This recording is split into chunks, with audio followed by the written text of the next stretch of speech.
ఒక భయంకరమైన దొంగ పట్టుబడ్డాడు. అతడు అనేకమైన మానభంగాలు, దొంగతనాలన్నీ చేశాడు. అతని తరపున ఒక న్యాయవాది, మహా గొప్ప న్యాయవాది నిలబడి మాట్లాడాడు.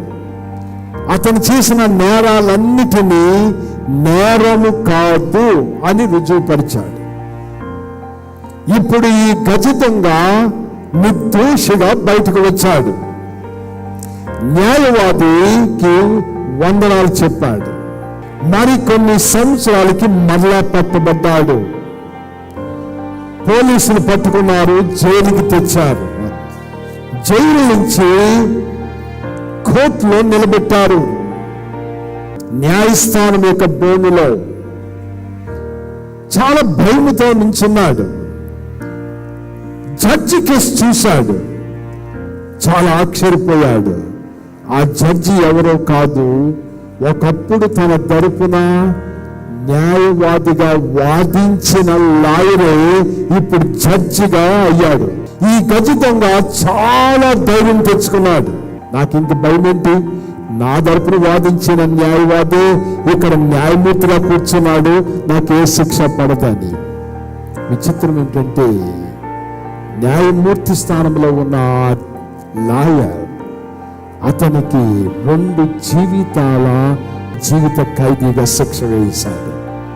2 జీవితాలు, 18 × 2 36 సంవత్సరాలు ఏకకాలంలో జీవిత ఖైదీ. ఇప్పుడు ఖచ్చితంగా అడుగుతున్నాడు, అదేంటయ్యా, మీరే నా న్యాయవాది ఉండి ఆనాడు నా నేరాలన్నిటినీ కప్పి చూపి నన్ను నిర్దోషిగా బయటికి తెచ్చారు, ఇప్పుడు మీరే న్యాయమూర్తి అయి ఉండి ఏ రీతిగా నాకు తీర్పిచ్చారు? ఇప్పుడు ఆ న్యాయమూర్తి అంటాడు, అప్పుడు నేను నీ తరపున న్యాయవాదిని, ఇప్పుడు నేను నీ ముందున్న న్యాయమూర్తిని. I was a lawyer at the time, but now I am judge. మనందరి తరపున న్యాయవాది నజరేయుడైన యేసు. ఈ కృపాకాలంలో జీవితాలు మార్చుకుందాం.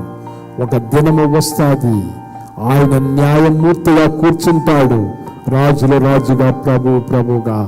ఆ తీర్పు దగ్గర మనం ఎలా నిలబడతామో ఫలించే విశ్వాసులుగా జీవిద్దాం.